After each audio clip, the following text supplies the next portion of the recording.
నమస్తే, నేను మీ Rajendra. For the పీపుల్కి స్వాగతం. ఆంధ్రప్రదేశ్ రాజకీయాల్లో ఇవాళ ఒక మహానేత కుమార్తె షర్మిల. హూ ఈజ్ షర్మిల అంటే ఆంధ్రప్రదేశ్ కమిటీ అధ్యక్షురాలుగా ఒక ప్రధానమైనటువంటి పాత్ర ఆంధ్రప్రదేశ్ రాజకీయాల్లో షర్మిల వల్ల చూడబోతున్నాము. ఆమె వహించబోతోంది. బాధ్యత తీసుకొని ధైర్యంగా ముందుకొచ్చింది అని చర్చలు జరిగాయి. మరేమైంది? ఈ మధ్యకాలంలో షర్మిల గొంతు కనపడట్లేదు, వినపడట్లేదు. అలాగే తన రాజకీయం ఆంధ్రప్రదేశ్లో ఎలా ఉండబోతోంది ఆ పార్టీ తరపునన్న కానీ, లేదా అన్న చెల్లెళ్ళ మధ్య వచ్చినటువంటి ఆస్తి తగాదాలలో ఏదైనా ఒక సంయమనమో ఒక ఒప్పందమో జరిగిందా? ఈ మౌనానికి కారణం అదేనా? ఆంధ్రప్రదేశ్లో కాంగ్రెస్ ఉందా లేదా అన్నటువంటి పరిస్థితుల్లో ఇవాళ 2 నెలలకు పైగా. ఎందుకని ఈ నిశ్శబ్దానికి, ఈ మౌనానికి కారణం ఏంటి? ఒక ప్రతిపక్ష నాయకురాలుగా ఒక పాలక పక్షాన్ని అనేక విషయాల్లో ఇవాళ వైసీపీ పార్టీ ఎండగడుతుంటే కాంగ్రెస్ పార్టీ మౌనంగా ఎందుకు కూరుకుంటోంది? మెడికల్ కాలేజెస్కి ప్రైవేట్ పరం చేస్తోంది. వాళ్ళు ఉన్నటువంటి ప్రభుత్వం మీద వైసీపీ ఒక ఉద్యమం లాంటి పరిస్థితే, ప్రయత్నమే చేస్తోంది. కానీ వస్తున్నటువంటి రెస్పాన్స్ ఎలాంటిది అన్నది సెకండరీ. కానీ చేస్తున్నటువంటి ప్రయత్నం మాత్రం మెడికల్ కాలేజెస్ పీపీపీ మోడల్, ఇది ప్రైవేటు యాజమాన్యాలకు అమ్మేస్తున్నటువంటి పరిస్థితే అని చాలా స్పష్టంగా వాదన చేస్తోంది వైసీపీ. Not at all. ఇది ప్రైవేటు యాజమాన్యం కాదు, ప్రభుత్వం అలాగే ప్రైవేటు యాజమాన్యం కలిసి చేస్తున్నటువంటి ప్రయత్నం. ఇలాంటి ప్రాజెక్ట్స్ ఎన్నో ఉన్నాయి, సక్సెస్ఫుల్గా ముందుకెళ్ళినాయి. ఇవాళ ఉన్నటువంటి పరిస్థితుల్లో 100% ఈ ప్రభుత్వానికి, కూటమి ప్రభుత్వానికి మెడికల్ కాలేజీ ప్రైవేటు భాగస్వామ్యంతో నడపాల్సిన పరిస్థితి ఉన్నది. ఇందులో వచ్చే నష్టము, కష్టము ఏ మాత్రమూ లేదు అని ప్రభుత్వం వివరణిస్తోంది. మరి ఆ పరిస్థితిలో కాంగ్రెస్ పార్టీ స్టాండ్ ఏంటి? కాంగ్రెస్ పార్టీ అధ్యక్షురాలుగా తన పాత్ర ఏంటి? కాంగ్రెస్ పార్టీని ముందుకు తీసుకెళ్లేటటువంటి తను వేస్తున్న అడుగులేంటి? అనేక సమస్యలు వైసీపీ ఎత్తి చూయిస్తున్నప్పుడు కాంగ్రెస్ పార్టీకి ఇవాళ ఉన్నటువంటి కూటమి ప్రభుత్వంపై పైన కేవలం ప్రెస్ మీటుల్లో వ్యాఖ్యలు చేసి వదిలేస్తే సరిపోతుందా అంటే ఒక ప్రశ్న వేయొచ్చు. అసలు కాంగ్రెస్ పార్టీకి బలమైనటువంటి క్యాడర్ లేదు, కార్యకర్తలు లేరు. ఆ పార్టీ బలహీనమైనటువంటి పరిస్థితిలో ఏం చేయగలుగుతుంది అని ప్రశ్నించే వాళ్ళు చాలామంది ఉంటారు. నన్నే ప్రశ్నిస్తారు ఈ చర్చ పెడితే. అసలు ఆ పార్టీ గురించి ఇప్పుడెందుకు గుర్తొచ్చింది అని అడిగే అవకాశం కూడా ఉంది. కమ్యూనిస్టు పార్టీకి ఎంత బలం ఉందని చాలా విషయాల్లో ఒక ఉద్యమ ప్రయత్నం చేస్తారు కదా, చాలా స్పష్టమైనటువంటి విమర్శలు చేస్తారు కదా. అవసరమైనప్పుడు ఎన్జిఓలను కూడా కలుపుకొని ఉద్యమాలు చేస్తున్నారు కదా, పదే ఎండగడుతున్నారు కదా. 10 మంది పట్టుమని గట్టి నిశ్చయంతో, సంకల్పంతో ఉంటే సాధించలేనిది ఏది అని అందరూ అనుకుంటారు. అలాగే కాంగ్రెస్ పార్టీ బలం ఎంత అనే దానికంటే కాంగ్రెస్ పార్టీ అధ్యక్షురాలుగా ఉన్నటువంటి షర్మిలకు తన మీద తనకున్నటువంటి నమ్మకం కానీ, పార్టీ ఇచ్చినటువంటి నియమావళిలో తనకున్నటువంటి కమిట్మెంట్ కానీ, అలాగే పార్టీని పెంచే దాంట్లో తను చేస్తున్నటువంటి ప్రయత్నం కానీ, ఎందుకని షర్మిల మాటే వినపడట్లేదు? ఇదే పరిస్థితి, ఇదే విధానం. ఎందుకని వైసీపీ చెప్పిందే కాంగ్రెస్ పార్టీ కూడా చెప్తే అన్న చెప్పిందే చెల్లి చెప్పింది అంటారన్నటువంటి అనుమానమా? అసలు ఇక్కడ రాజకీయ సిద్ధాంతంలో అన్న చెల్లెళ్ళ యొక్క ప్రాధాన్యత ఉండాల్సిన అవసరం లేదు కదా. కాంగ్రెస్ పార్టీ ఏదైనా పోనీ కూటమి ప్రభుత్వానికి అనుకూలమైనటువంటి ధోరణిలో ఉందా? పోనీ ఆంధ్రప్రదేశ్లోనైనా ఉన్నా లేకపోయినా అసలు కూటమి ప్రభుత్వానికే వచ్చిన నష్టం కానీ లాభం కానీ లేదని భావిస్తున్నారా?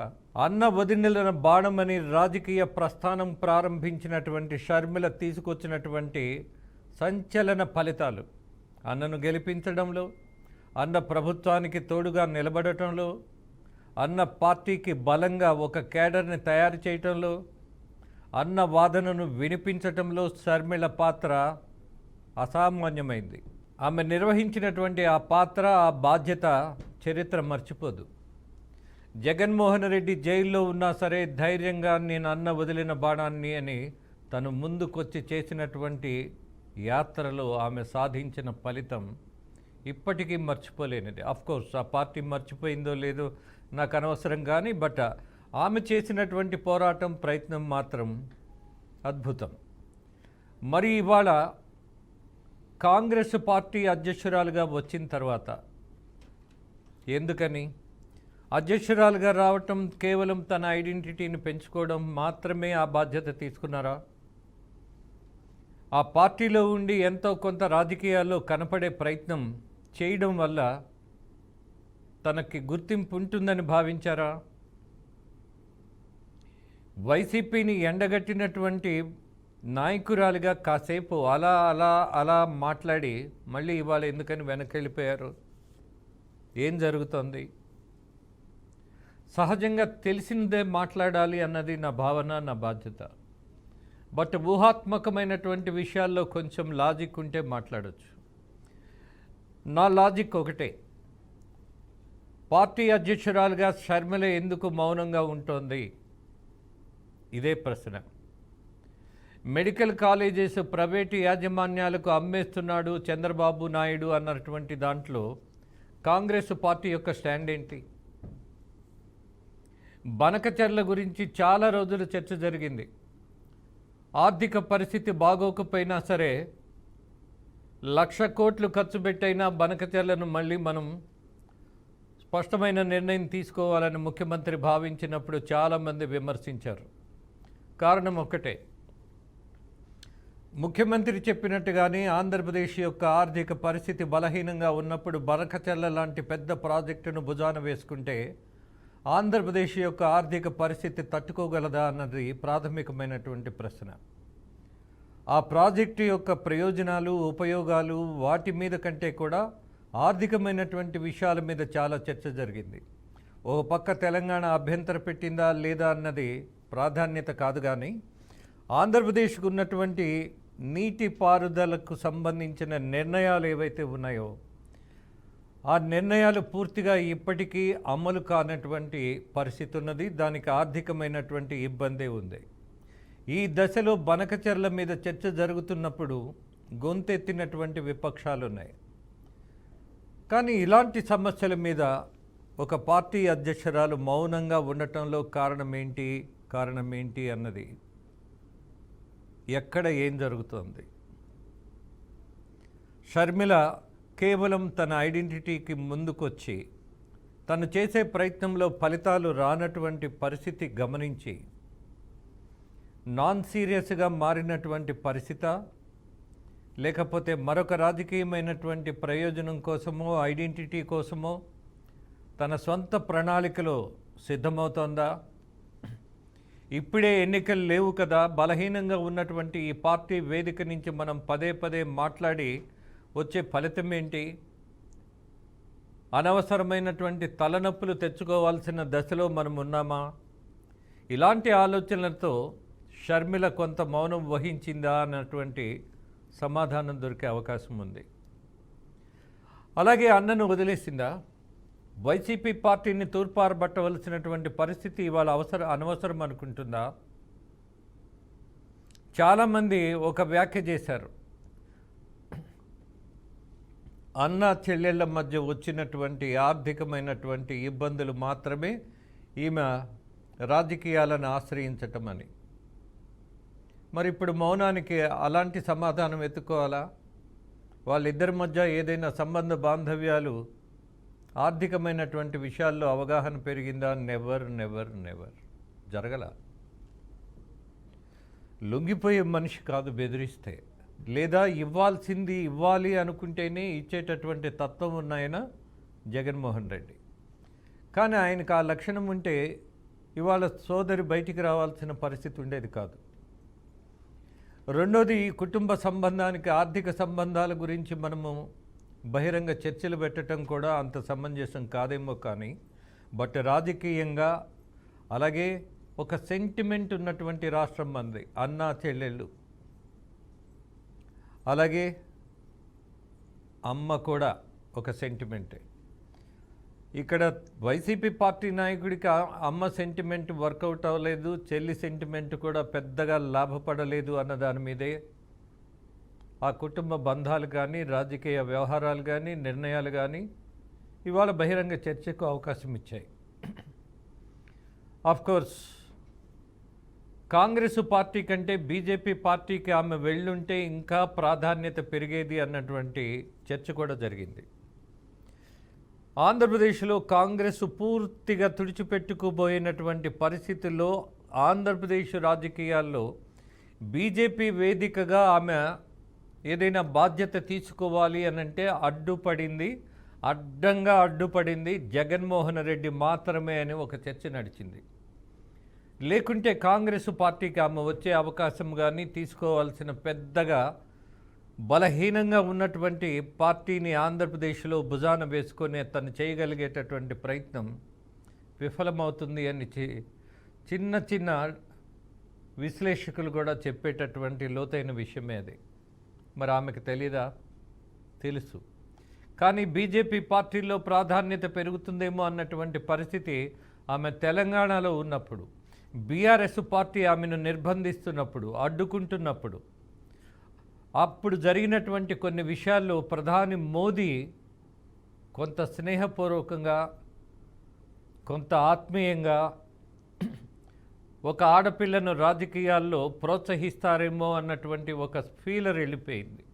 కారణం ఏంటంటే, ఒక ట్రోలింగ్ వెహికల్లోనే ఒక మహిళ అంటే షర్మిల కూర్చొని ఉండగానే అలానే కారులో ఉన్నటువంటి మహిళను పట్టించుకోకుండానే ఆ కార్ని ట్రోలింగ్ చేసుకుంటా తీసుకెళ్లారు.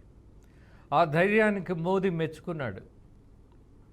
ఆ పట్టుదలను ఆయన ప్రశంసించాడు. ఆ దశలో ఏం ఆలోచించారు? ఈమె బీజేపీ పార్టీలో ప్రధాన భూమిక నిర్వహించబోతోంది అన్నటువంటి ఆలోచన వచ్చేసింది చాలామందికి. ఒక ప్రధానమంత్రి ఒక పెద్దగా రాజకీయంగా ఐడెంటిటీ లేనటువంటి ఒక మహిళకు ఫోన్ చేసి మాట్లాడటంలో ఉన్న ఔచిత్యం ఏంటి అని చాలా చర్చలు జరిగాయి. కానీ ఆమె బీజేపీ వైపు అడుగులేస్తుందేమోనని అడ్డుగా నిలబడిన వాడు మాత్రం జగన్మోహన్ రెడ్డి అన్నటువంటి చర్చ కూడా నడిచింది. మేబీ ఆమె బీజేపీకి వెళ్ళి బలమైనటువంటి నాయకురాలుగా ఉంటే వచ్చే ఇబ్బంది ఏంటి? ఈ అన్నా చెల్లెళ్ళనిద్దరినీ సమానంగా బీజేపీ చూడలేదు. కారణం, ఆ రోజు జగన్మోహన్ రెడ్డి ముఖ్యమంత్రి, ఆయన ఇంపార్టెన్స్ ఆయనకుంది. అలాగే జగన్మోహన్ రెడ్డి ఆర్థికమైనటువంటి వనరుగా బీజేపీ పార్టీ నాయకులకి ఎప్పుడూ సేవలు చేస్తూ ఉన్నాడు. దాంతోపాటు బీజేపీ పార్టీ పార్లమెంటులో ఏ బిల్లు పెట్టినా సరే దానికి మద్దతుగా నిలబడినటువంటి చరిత్రే వైసీపీది. ఎప్పుడు ఎక్కడ ఏ బిల్లు మీద వ్యతిరేకించాల జీ హుజూర్ అని వైసీపీకి సంబంధించినటువంటి పార్లమెంటు మెంబర్లందరూ ఆ రోజున్నటువంటి మోదీ ప్రభుత్వానికి మద్దతు పలికారు. మరి ఆ దశలో ప్యారలల్గా షర్మిలను పెంచేటటువంటి ప్రయత్నం బీజేపీ చేస్తే రాజకీయం మరోలా ఉంటుంది అని భావించినటువంటి వైసీపీ పార్టీ నాయకులు, అధ్యక్షులు, హూ ఎవర్ మేబీ దాన్ని అడ్డుకున్నారు. అందుకే ఆమె ఐడెంటిటీ కోసం ఆంధ్రప్రదేశ్కి వచ్చి ఆంధ్రప్రదేశ్ కాంగ్రెస్ పార్టీ అధ్యక్షురాలుగా బాధ్యత తీసుకున్నారు. కానీ తీసుకున్నటువంటి ఒక 2-3 నెలలు కొన్ని ఉపన్యాసాలు తన స్టైల్లో, కొన్ని పంచ్ పాయింట్స్ జనాల్లోకి వెళ్ళేట్టుగా, ట్రెండింగ్ వచ్చేట్టుగా ఈ కొంతకాలం ఏదో నడిచింది. బట్ సినిమాలా రిలీజ్ అయింది షర్మిల కథంతా, సినిమాలోనే ముగిసిపోయింది షర్మిల వ్యవహారం అంతా.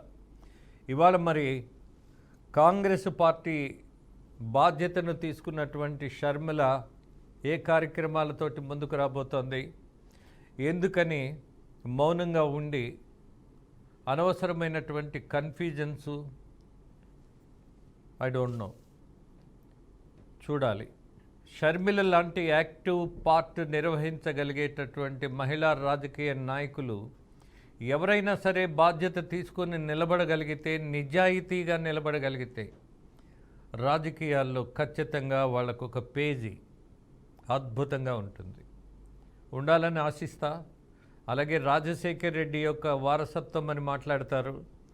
రాజశేఖర్ రెడ్డి నిత్యం అసంతృప్తవాదిగా కాంగ్రెస్ పార్టీలో ఉండి కూడా ముఖ్యమంత్రి కాగలిగినటువంటి ప్రతిభను చూపించాడు. కానీ మరి ఇవాళ షర్మిల ఏం చేయగలుగుతుంది, దేనికోసం నిలబడగలుగుతుంది అన్నది మాత్రం వేచి చూడాల్సిన అంశం. చూద్దాం ఏం జరగబోతోందో.